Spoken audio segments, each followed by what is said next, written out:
श्री रामचरितमानस पंचम सोपान सुंदरकांड का भाग मैं 5 आपसे शेयर करने जा रहा हूँ, जहाँ माता सीता अशोक वाटिका में रावण के अधीन रहकर अपने आप को बहुत दुखी समझ रही हैं और अपने आप को रावण से कैसे उनकी मुक्ति होगी इस पर विचार कर रही हैं। तभी हनुमान जी अशोक वाटिका में जाकर देखते हैं कि माता सीता बहुत ही दुखी मन से वहाँ बैठी हैं और त्रिजटा जो उनके साथ है रावण की राक्षसी, उससे कुछ अपनी विरह अपनी वेदना कह रही हैं। इसी के संदर्भ में आज मैं आपसे कुछ बातें शेयर करूंगा। तुलसीदास जी महाराज ने रामचरितमानस के सुंदरकांड में बहुत ही सुंदर इसकी व्याख्या की है। तो दोहा है, जह तह गई सकल तब सीता कर मन सोच, मास दिवस बीते मोही मारही निशिचर पोज। तब कहती हैं, तब वे सब जहाँ तहाँ चली गई। सीता जी मन में सोचने लगी कि 1 महीना बीत जाने पर नीच राक्षस रावण मुझे मार देगा। आगे कहते हैं, त्रिजटासन बोली कर जोरी, मातु विपत्ति संगनी तय मोरी, तजो देह करु बेगी उपाई, दुसस बिरहु अब नहीं सही जाई। सीता जी हाथ जोड़कर त्रिजटा से बोली, हे माता, तुम मेरी विपत्ति की संगनी है, जल्दी ऐसा कोई उपाय कर जिससे मैं शरीर छोड़ सकूं। विरह असहनीय हो चला है, अब यह सहा नहीं जाता है। माता ने त्रिजटा से बहुत ही दुखी मन से कहा।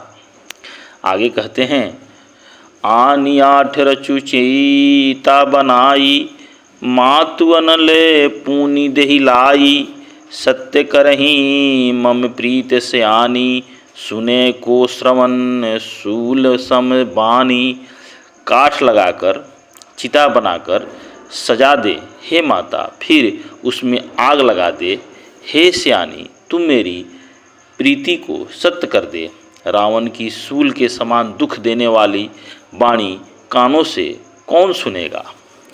रावण के वाणी को सुनकर माता के मन में बहुत ही दुख हो रहा है। इस संदर्भ में माता ने त्रिजटा से ऐसी वाणी बोली।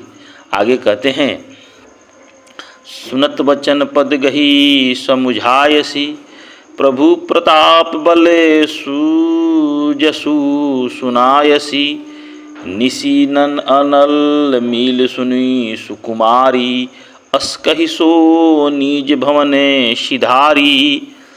तब त्रिजटा कहती है, सीता जी के वचन सुनकर त्रिजटा ने चरण पकड़कर उन्हें समझाया और प्रभु का प्रताप बल और सुयश सुनाया। हे सुकुमारी, सुनो, रात्रि के समय आग नहीं मिलेगी। ऐसा कहकर वह अपने घर चली गई। माता के दुख को देखकर त्रिजटा ने माता को समझाया कि हे माता, आप के रघुनाथ जी बहुत ही प्रतापी हैं, बहुत ही बलशाली हैं, उनका ध्यान कीजिए और रात्रि के समय में कहीं आग अब नहीं मिलेगा, इसलिए आप थोड़ा धैर्य रखें। आगे कहते हैं, कह सीता विधि भा प्रतिकूला, मिलही न पवक मीटही न सूला, देखियत प्रकटे गगन अंगारा, अवनी न आवते एकौ तारा। सीता जी मन ही मन कहने लगी, क्या करूं, विधाता की विपरीत हो गया है, न आग मिलेगी न पीड़ा मिटेगी। आकाश में अंगारे प्रकट दिखाई दे रहे हैं, पर पृथ्वी पर एक भी तारा नहीं आता है। वो मन ही मन बहुत ही दुखी हो रही थी और ऐसा सोच रही थी। आगे तुलसीदास जी महाराज कहते हैं, पावक मैं शशि स्त्रवत न आगी, मानहु मोही जानी हत भागी, सुनहि विनय मम विकट अशोका, सत्य नाम करू हरू मम शोका। सीताजी माता कहती हैं, चंद्रमा अग्नि में है, किंतु वह भी मानो मुझे हत भागनी जानकर आग नहीं बरसाता। हे अशोक वृक्ष, मेरी विनती सुन, मेरा शोक हर ले और अपना नाम जो है अशोक, उसको सत्य कर दे। ऐसा माता ने अशोक वृक्ष से कहा। आगे कहते हैं, नूतन की सलय अनल समाना, देहि अग्नि जनी करहि निदाना, देखी परम बिरहा कुल सीता, सोछन कपही कल्प समबीता। तेरे नए नए कोमल पत्ते अग्नि के समान है, अग्नि दे विरह रोग का अंत मत कर, अर्थात विरह रोग को बढ़ाकर सीमा तक न पहुंचा। सीता जी को विरह से परम व्याकुल देख वह क्षण हनुमान जी को कल्प के समान बीता। आगे कहते हैं, कपिहरि हृदय विचार दीन्ही, मुद्रिका डारी तब जानु अशोक अंगार, दीन ही हरसी उठी करे गहेऊ। तब कहते हैं, हनुमान जी ने हृदय में विचार कर सीता जी के सामने अंगूठी डाल दी, मानो अशोक ने अंगारा दे दिया। यह समझकर सीता जी ने हर्षित होकर उठकर उसे हाथ में ले लिया। हनुमान जी ने जो प्रभु से अंगूठी मिली थी उनको, वो उन्होंने गिरा दिया। तो माता को लगा कि अशोक ने कोई अंगारा गिराया और उन्होंने झट से उठकर अपने हाथ में ले लिया। तब देखी मुद्रिका मनोहर, राम नाम अंकित अति सुंदर, चकित चित्तौ मूदरी महिचानी, हरस विषाद हृदय अकुलानी। तब उन्होंने राम नाम से अंकित अत्यंत सुंदर एवं मनोहर अंगूठी देखी। अंगूठी को पहचान कर सीता जी आश्चर्यचकित होकर उसे देखने लगी और हर्ष तथा विषाद से हृदय में अकुला उठी। उनके अंदर में हृदय उनका व्याकुल हो उठा कि ये क्या हमने देखा, ये कहाँ से आ गया। जीती को सकई अजय रघुनाई, माया ते असी रची नहीं जाई, सीता मन विचार कर नाना, मधुर वचन बोलऊं हनुमाना।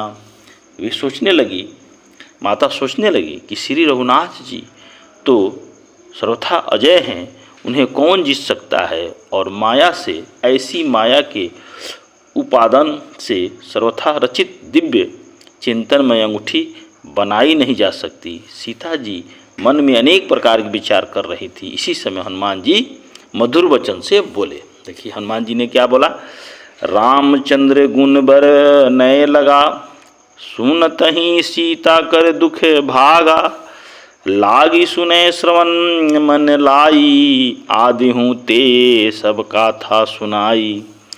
तब हनुमान जी इस रामचंद्र जी के गुणों का वर्णन करने लगे, जिनके सुनते ही सीता जी का दुख भाग गया। वे कान और मन लगाकर सुनने लगी। हनुमान जी ने आदि से लेकर सारी कथा कह सुनाई। आगे कहते हैं, सर्वनामृत जे ही कथा सुहाई, कहीं सो प्रकट होति किन भाई, तब हनुमंत निकट चली गायूं, अब फिरी बैठी मन विस्मय भयहूँ। तब माता ने सीता जी बोली, जिनके कानों के लिए अमृत रूप यह सुंदर कथा कही, वह हे भाई प्रकट क्यों नहीं होता। तब हनुमान जी पास चले आए। उन्हें देखकर सीता जी फिरकर मुख फेर कर बैठ गई। उनके मन में आश्चर्य हुआ, ये कौन है। राम दूत मैं मातु जानकी, सत्य शपथ है करुणा निदान की। यह मुद्रिका मातु मैं आनी, दीन ही राम तुम कहे सहिदानी। तब हनुमान जी ने कहा, हे माता जानकी, मैं श्री रामचंद्र जी का दूत हूँ, करुणा निधान की सच्ची शपथ करता हूँ। हे माता, यह अंगूठी मैं ही लाया हूँ।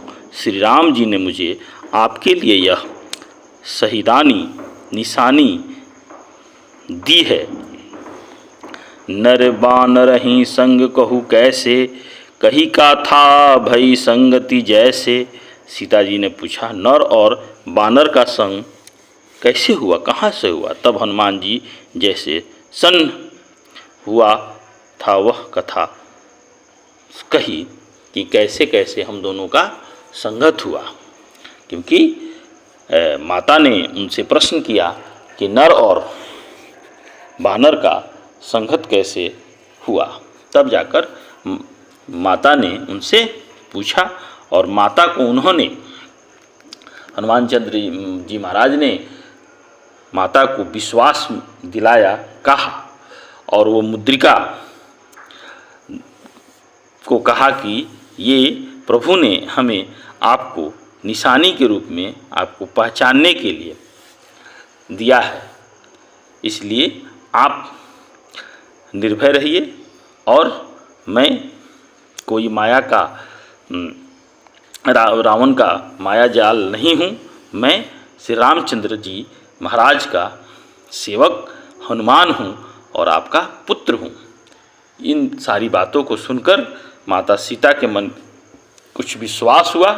तब माता सीता आगे उनसे बात करती हैं, उनके मन में विश्वास हो जाने पर आगे बात करती हैं, जिसका कथा मैं आपको अगले भाग में सुनाऊंगा। जय श्री राम, जय श्री राम।